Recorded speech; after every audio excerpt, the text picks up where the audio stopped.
And television. Wow, one word to describe tonight's guest: refreshing. That's right, George Natembeya, half his life working for the administration, just turned 50, now running for governor of Trans-Nzoia County. In fact, look, this is the same word I'm using here. Ahmed from Eastleigh says, refreshing.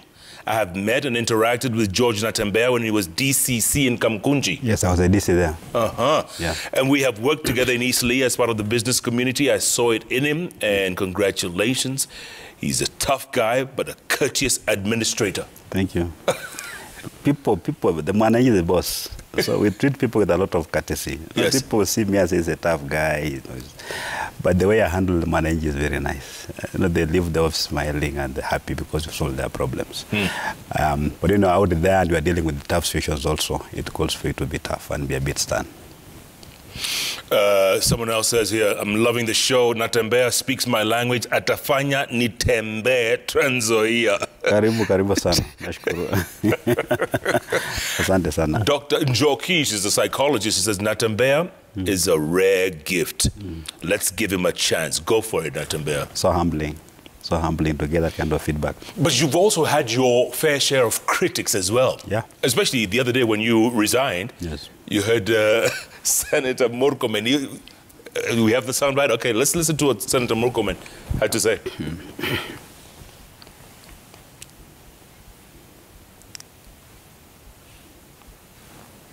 It's just some, okay, his reaction. Okay, let me read it real quick. George Natembeya was a terrible regional commissioner. Oops, okay. Aspires to be governor of Trans-Nzoia. It's a cosmopolitan county. Judging from his performance as a regional commissioner, such a polarizing, hateful, and vengeful dictator is not good for peace and unity of Trans-Nzoia. I hope the new RC will be apolitical and focus on peace and conflict resolution. That's Kipchumba Murkomen there. Kipchumba Murkomen has got no right to appraise me. I'm appraised by the people.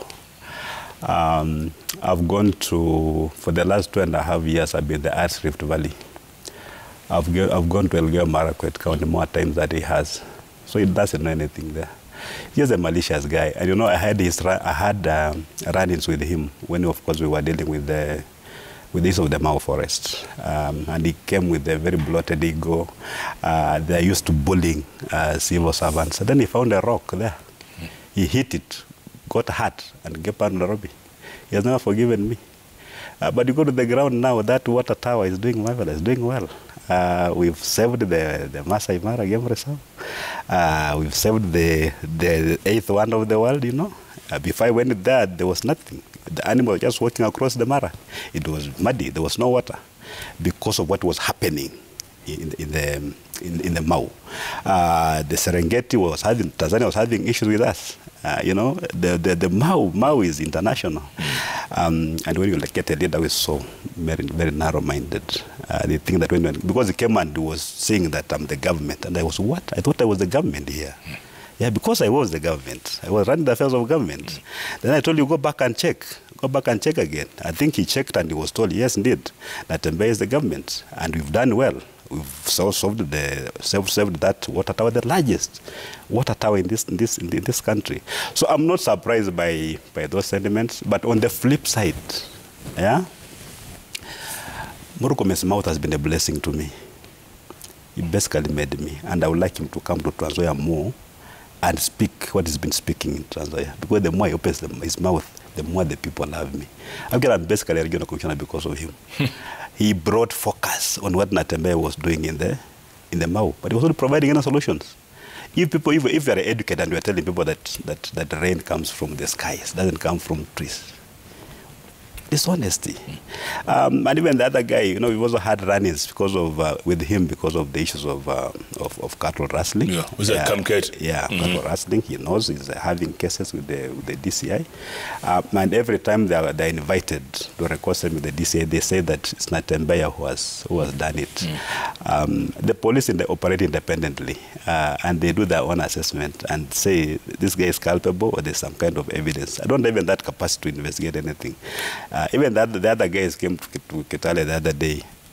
long 2 weeks, 3 weeks after it resigned, and they're saying that Natembeya has ordered policemen to chase us around.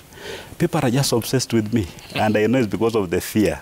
They know these guys bring a certain freshness to leadership, and Kenyans are listening. I know they know that if Trans Nzoia listens to me, and Trans Nzoia is cosmopolitan, they're going to be in trouble.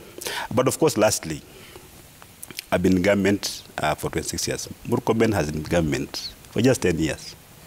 Plotted ego. You know, it's got nothing to tell me. What is going to advise me about government? Completely nothing. So let's wacha tuheshimiane tu. Yeye afanye tu kazi yake na mimi nifanye kazi yangu. And I'm joining this field just to bring some sanity so that we can even treat our public officers with some kind of respect and some kind of decorum because of what they do. I've risked my own life. I'm not even armed. These guys, through the law, they took even away policemen from regional commissioners and county commissioners. I've gone to the place where bullets are flying all over the place. But I've gone there, even when they're fighting. But out of just respect, I'm the only administrator who has gone to that place, held barazas, and not a single baraza has been disrupted by gunfire. The only one. You can check. Whenever they're fighting, go there, hold the barracks, people are going to be killed the following day. But I'm the only one who's gone there, and I've finished my meetings. I've traveled at night by road, not by air, and I've not been attacked. Because people know that this guy is trying to assist us, to help us. Why do I risk my life like that? For the love of the people. But if you're just there criticizing, you've got you don't understand even the role of an elected member of parliament in bringing harmony between warring communities. Because when the Pokot community and the Marakwet community are fighting, I would expect the leadership, led even by the senators, because these are county leaders, to come to the ground and try to provide solutions. They don't. What will happen, somebody will die, they'll come in choppers, organize some demonstration, but spend that demonstration, insult the Natembeya, insult the PS, insult the CS, insult the president, and then fly back to Nairobi. In fact, they come with that minister in different choppers, and they fly back together. Basically, the one who's on the ground and trying to firefight and solve issues that they're supposed to be dealing with those issues. For me, I take responsibility for everything that's happened in the region. When I was the regional commissioner, I think I did very well. We may have issues, kidogo. Issues in the Kerio Valley, of course, are political. They're going to heal themselves. They're going to cure themselves after the elections. The other areas, of course, we've pacified. The Rift is generally calm. It's a better place than I found it. People are more united. The Pokots now are doing farming in Trans Nzoia. There's no between the Pokot and the Turkana. The way I found there were issues there. Of course, there were issues in Laikipia. 90% of Laikipia is fine, but just a small area that the border Laikipia Conservancy has issues which we're now addressing. When I went to Rift as RC, that area of Olmaran police station had only 11 police officers, 11, and the absence of government has created now the situation that we are now dealing with. But now we are trying to restore law and order. After such a long period of years without the presence of government, now we've got about 100 police officers at Olmaran police station. There's now a police division. We have a DC there. So many things that we've done. Look at, now you're saying that we've divided people. Look at Nakuru. The whole of last year, there were no any ethnic skirmishes in Nakuru. Areas of Mauche, Njoro, areas that are known where communities fight each other. There was nothing. Because of the measures that we put in place to ensure that our people live together in harmony. Of course, they wouldn't like people to live to be united. Because when people are united, they'll remove this poor leadership that we are seeing. So they want people to be divided along ethnic lines. So those stories they are raising to me is cheap. It's cheap politics. Senator Murkomen, over to you. At the same time, yeah. You don't mince your words, huh? No, I don't. You say what's on your mind and you call it like you see it. I do. When you talked about family planning. Yes. Let's take a listen to what you said. Sasa nyinyi mmepotea njia. Ogeki wameambiwa nyinyi msipozaana mtakukuja kukusha dunia hii. Wamama Ogeki wanazaa watoto sio ngapi siku hizi? Wa Kipsigis mama moja watoto 18. Hii watoto 18 unasukuma watoto 18. 18. Sasa watoto 18 utapeleka wapi? Ndio mnaona iko vijana mingi ya kupigana vita. Maana kwenda kwa shule hakuna, utapeleka kwa shule watoto 18 namna gani? Hata serikali ikisema elimu ni ya bure, nguo utanunua namna gani? Huyu mtoto asipokaa nyumbani akusaidia kwenda kibarua na kulima kule na kufanya mwatakula nini? Ndio unapata watoto hapa wengi kipsikisi hapa, hata Kiswahili momi hawajui. Hii vijana mnaona hii, ukimwambia kuja ongea Kiswahili hapa ni kutapatapa, ni kama anakunywa uji moto. Hawa hakuna kwenda kwa shule, na nyinyi mnadanganywa na wanasiasa ati zaa ndio jamii yetu ikuwe kubwa tupate viti. Wewe mwenye unazaa wewe, wakisema kitu ya MCA ukisimama utapata kura. Wewe ama ni kazi yako ni kuzaa tu watoto kama njugu. Sasa dunia hii imejaa hii. Hata mkiambia mpewe mashamba yote ya Mau hata mtatoshea ndani. Mama mmoja watoto 18. Yeah. Well, you just called it right there. This is something that I've seen. You know, I was an administrator who was always on the ground. And I will be told, the chief will call and say, Bwana sisi, we've got a problem here. Kuna mama ako na watoto na ameshindwa kuwalisha. You'll go there and you'll find 18 children. And you'll be told, these are her children. And in most cases, the man will have run away because of watoto inalia. The man has run away. Leaders don't want these things to come out because it's a sign of failed leadership. Because I have gone there as a county commissioner to go and address issues which are supposed to be addressing. But for how long will regional commissioners and county commissioners address this problem? That's what I was saying. No. We have to go back to family planning. Don't just say za what za, because for them they don't see human beings. They see voters. Yeah. But what kind of life are these voters living? Very squalid conditions. There is no food. And you know, when we began the Mau evictions, you know, you'll go to a place, you want to talk to people, but then when they see the government, they run away. These are people who have never even been given any vaccine in their entire life. No polio, nothing.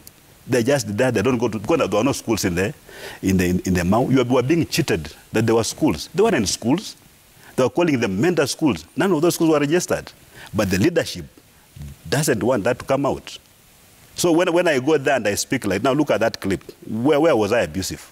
I was just talking about family planning. And I began by talking about the OGEC. Because OGEC, you know, around 2000, the year 2000, there were very few people.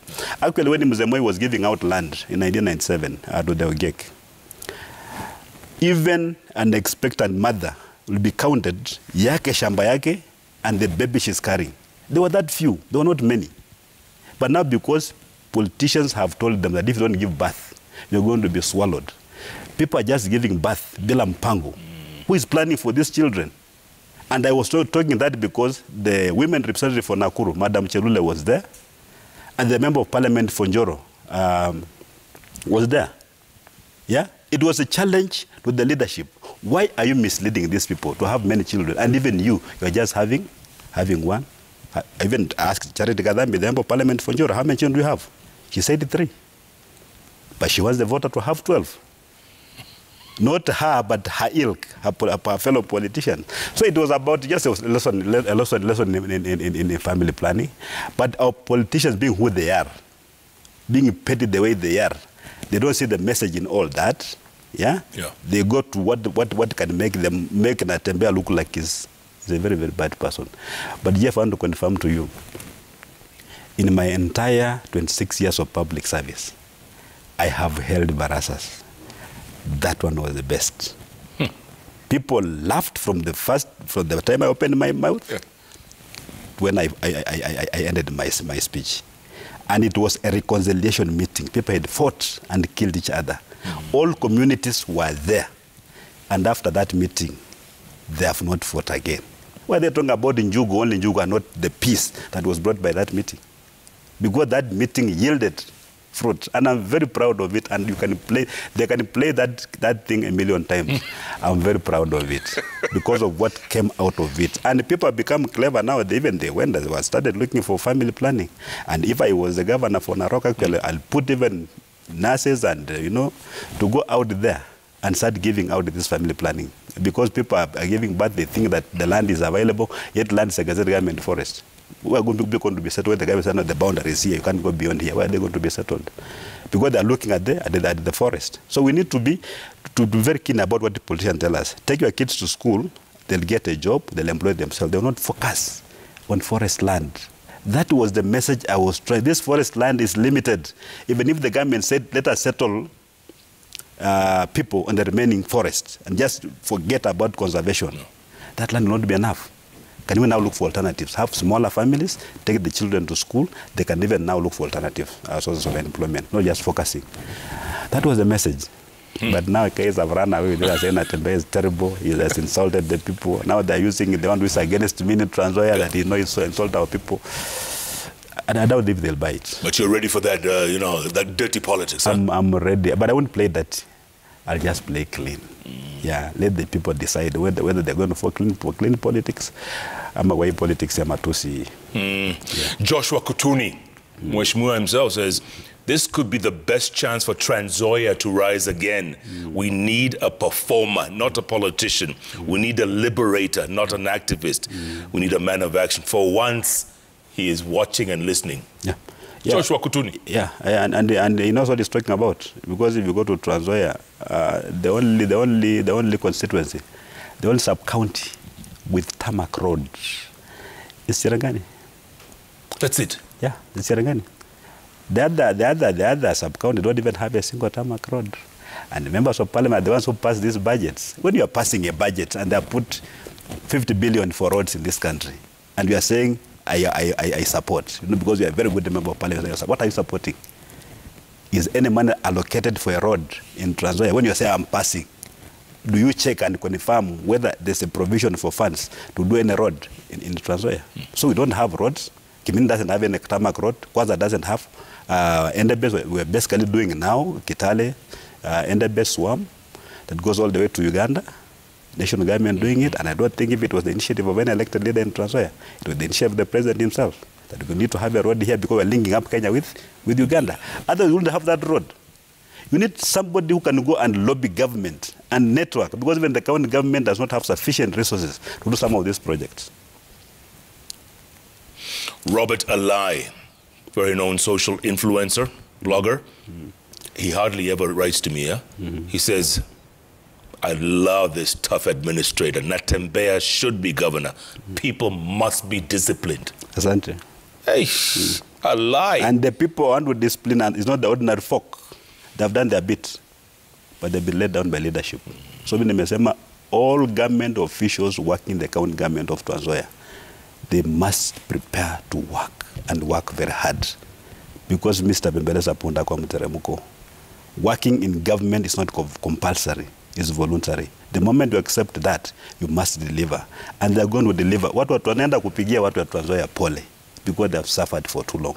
But government officials, they're going to work. I'm going to deal with them the way I've been dealing with the issue of insecurity. Because they're going to win performance contracts, they're going to have targets, we're going to have measurable performance. That when you go to the office, you don't know what you're going to do there. And I'll ensure that even a messenger knows that I'm working here to ensure that Natembeya and his government achieve the following. One, every Trans-Nzoian must have a title deed. Even if shamba yako ni nusu point, you must have a title deed. That's what secures security of tenure. That's what will ensure that you're going to get capital to ensure in your land. That we're going to have a county referral hospital which is complete, equipped, staffed, and is working.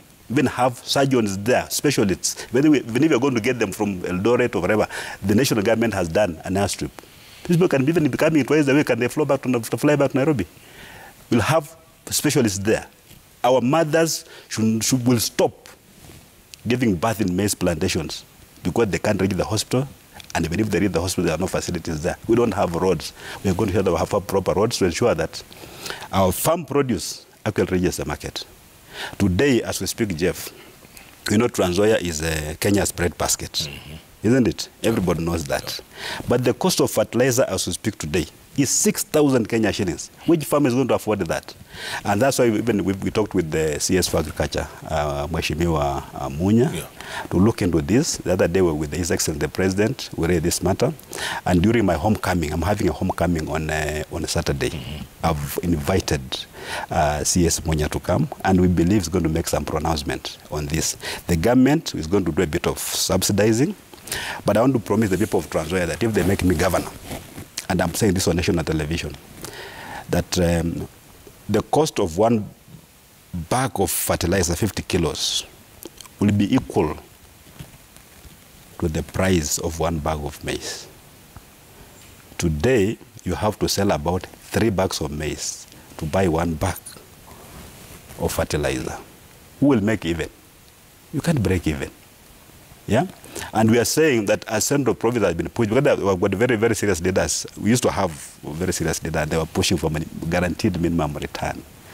That you'll go to the farm and know that even if the worst happens, the government will ensure that I get 3,000 shillings per bag of maize. Yeah? No leader in that western part of the world, of Kenya has done that, because we have very serious conflict of interest. They're the ones who import maize.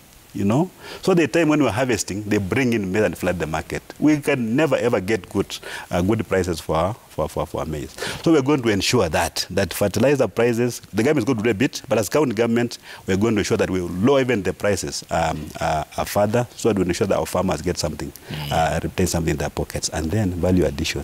We've been selling maize, raw maize. You sell maize to some traders from Thika, from Mombasa. You know, they make flour, and then they bring us flour to buy at very, very high prices. Why can't we make our own flour made in Kitale? Of course, I'll ensure that we have got a very conducive environment to ensure that, because the government doesn't do this thing very well. I want not promise that Trans-Nzoia as a government will be doing the production of flour. But we're going to create a conducive environment, investor-friendly, to have the private sector come. I'm sure they'll even produce flour at a very, very reduced costs. And they're going to make even the profit margins will go up. And by doing so, we'll create employment for our people, for young people who are currently very unemployed, and also the farmer will get more.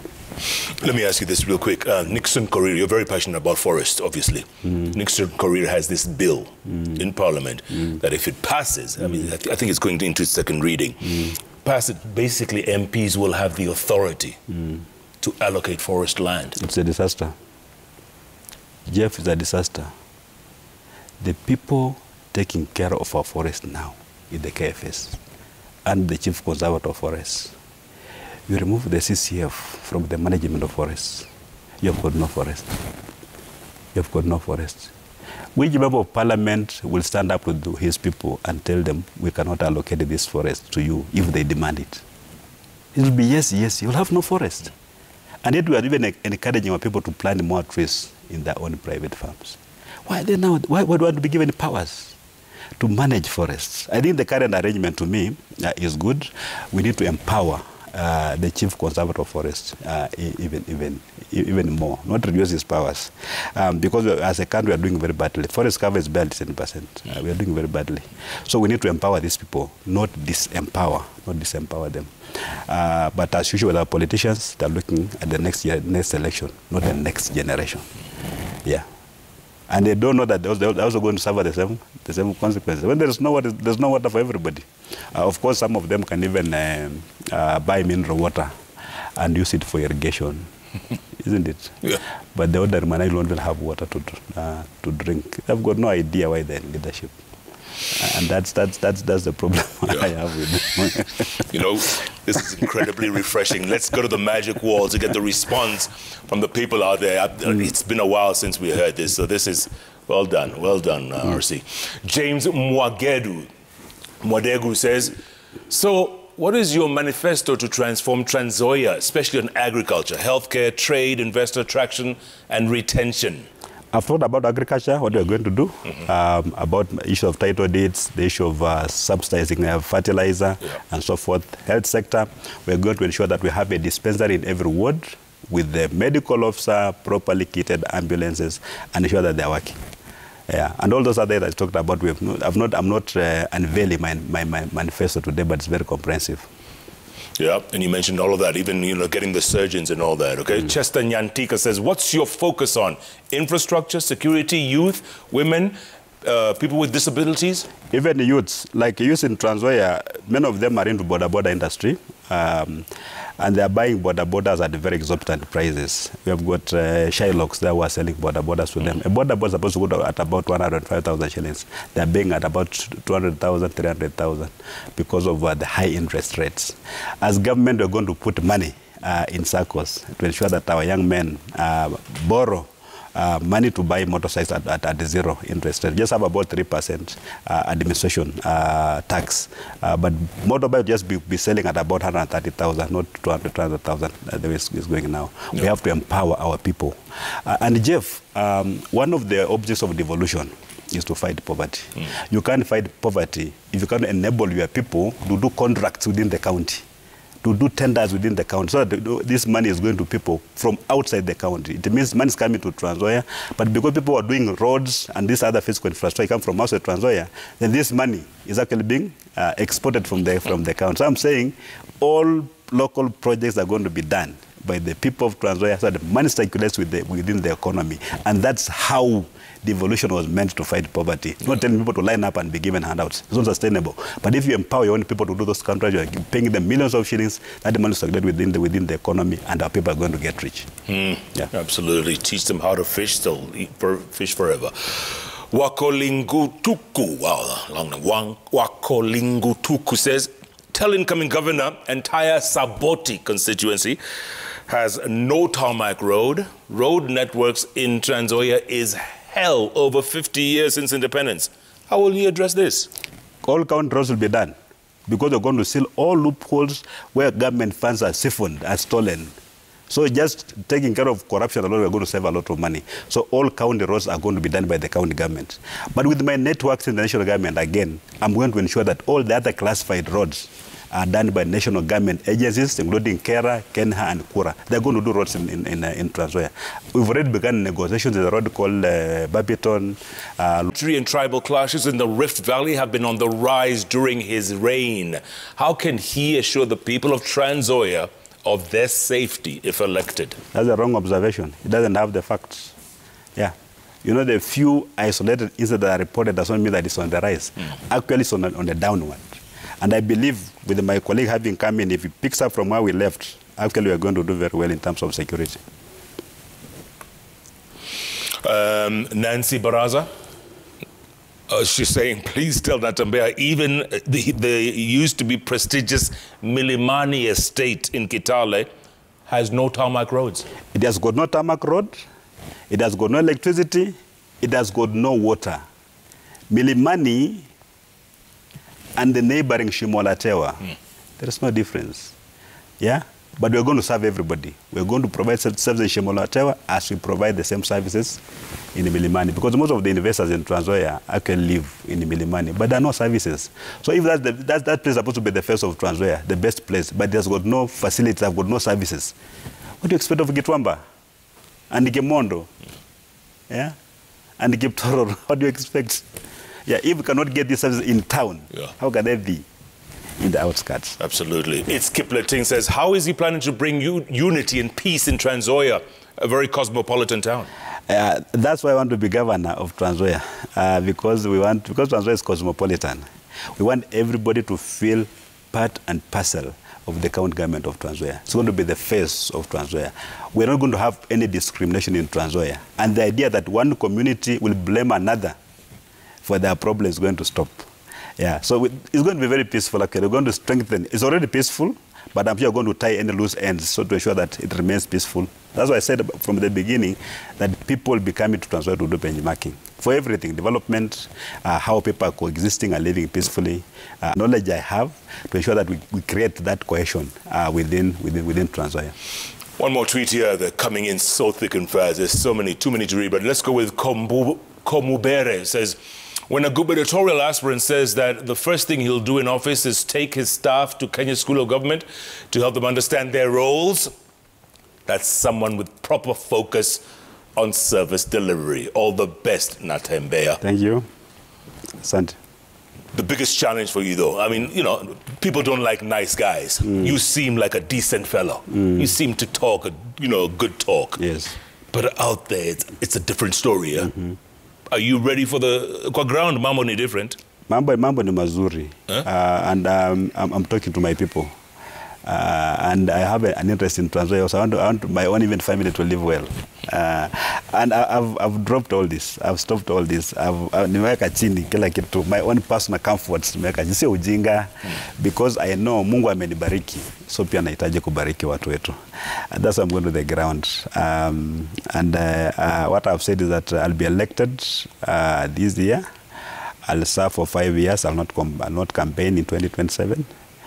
People will be begging me to continue serving them.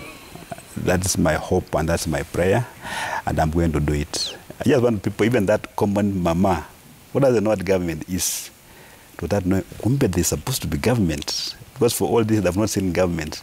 I want them to see and feel government. Even the women who brew changa, for instance, some people are complaining that Natembeya wants to empower them either to cause a changa. But there's no single woman who loves brewing changa. You can't even raise children in that kind of environment. I'm simply saying, as government, we've been chasing them around, you know, pouring this changa. It has never ended. Yeah, in fact, unamwaga leo, they are taken to court. When they come back, they go to brewing. There are no alternatives. So we are saying we are going to empower our mama, provide necessary capital, provide alternatives to get them out of this changa. Our men, our young men and men who drink alcohol will get alternatives also, because even changa is not an illegal drink. The Changa Prohibition Act was repealed. But the manner in which the new law prescribed how changa is supposed to be done, to be manufactured, no woman in the rural area can do that. It requires a lot of biochemistry. They don't even understand these things. But we'll get our women out of this. If people want now to come and invest, yeah, in affordable alcohol, they can come and invest it so people can even get it at cheaper prices. But the idea of somebody who drinking yourself to death and a politician says, not that criticizing me that Natembeya wants to get our women out of brewing changa. You can imagine a whole leader saying, hii ni kitu tumezoea. Yeah, because they've got no children who are addicted to alcohol. If they had, they'll only be talking like that. But because they don't even care whether you are addicted to alcohol or not, whether the husband is just a hopeless fellow who just comes home to procreate and then go away, they don't even care. Awana haja, these are people who meet their constituents in funerals. Wanakuja kwa matanga, ama kwa harusi. So they think that everybody eats mchele. They've got no idea that there are people in Trans Nzoia today as we speak. Hajakula for the last 2 days, and yet the Trans Nzoia is the bread basket of Kenya. Leadership, Jeff. Leadership. We want to provide this leadership. Yeah. And I'm asking my people, give me this leadership. I'm going to provide the servant leadership that I've been missing in Trans Nzoia over the years. Oh, I'll tell you what, it's not just Trans Nzoia, it's the entire country. This is so refreshing. I hope you keep your word. Huh? I will. You've done this was a permanent record. You can play it back. I said, this guy was here. What was he talking about? I have got a plan, a very serious one. I'm not just talking. I know what I'm going to do about agriculture, what I'm going to do about title deeds, I know what I'm going to do about hospitals, about roads. It's well mapped out. And from the first day I'm elected, from the first day, maybe the assembly may delay me in approving my nominees. But they're going to be so good, the face of Kenya, so qualified the people who are determined to transform the country, that it will be silly for an MCA to try to, maybe to sabotage that kind of nomination. And that's what I'm telling my people of Trans Nzoia. When you elect me, look at what I want. You know these MCAs, the aspirants, you know them. Get the best, because they're going to offer themselves. Get the best. Don't even look at the parties. Just get the best guy who will come to the assembly and say, Natembeya has brought this proposal. It's a good one. Let us pass it. Yeah. So when I say I'm putting 2 billion shillings in bursaries, for instance, for all our children who qualify to go to Form 1, let no MCA say you bring 2 billion here for bursaries. Where is our 5 million for benchmarking? Those silly stories. Let us focus. When you are giving a bursary, school fees is 53,000 per year. Give 53,000 per year to this child for 4 years. Let them complete Form 4. But the fees is 53,000. You're putting aside a bursary of 4,000 for first term. Yeah. Then second term, you are telling this kid that I paid your fees first. What is this? Because you are serving a different agenda. You want just have people come, so many of them, and then you say, I'm giving bursaries today. But you don't know that this bus is supposed to have a particular purpose. So we are going to do this even with buses. Our kids are going to go to school, they are going to learn, and they are going to complete. The government of Trans Nzoia is going to provide these things. And I've looked at the figures. They are very encouraging. Especially when you just seal the loopholes for corruption. We'll seal all those loopholes. Yeah. And my officers are going to go through a very serious lifestyle audit. And even I've told my people, they know where I live. Like a small house. They know it. If after 1 month in office, I'm putting up a huge house, I've stolen their money. because wealth is a product of hard work and time. You must work for long to get wealth. You cannot just be wealthy somehow. You just become wealthy after one day. And that's going to apply to all the officers working in the county government of Trans Nzoia. Depend on your salary, let the public funds go for public good and see whether we cannot transform our beautiful county. Yeah, George Natembeya, all we can do is wish you all the very best. Asante sana, Jeff. Nashukuru sana, man. Well done. Meshkuru. This is so refreshing. Thank you. When's the last time? Hey, Trans Nzoia, are you listening? Better yet, are you watching? Yeah. I hope you are. I hope you are, folks. There's a new sheriff in town. It's been a while since we had someone like George Natembeya give us so much hope when it seems so hopeless out there. Is this the kind of leadership we want? What he calls servant leadership? Again, I keep saying, it's up to you. It's up to you. Keep tweeting at Koinange Jeff, at Citizen TV Kenya, the hashtag JKLIVE. Thanks so much for being a part of the show. Good night, good luck. God bless this amazing country and our future leadership tonight. Hold on.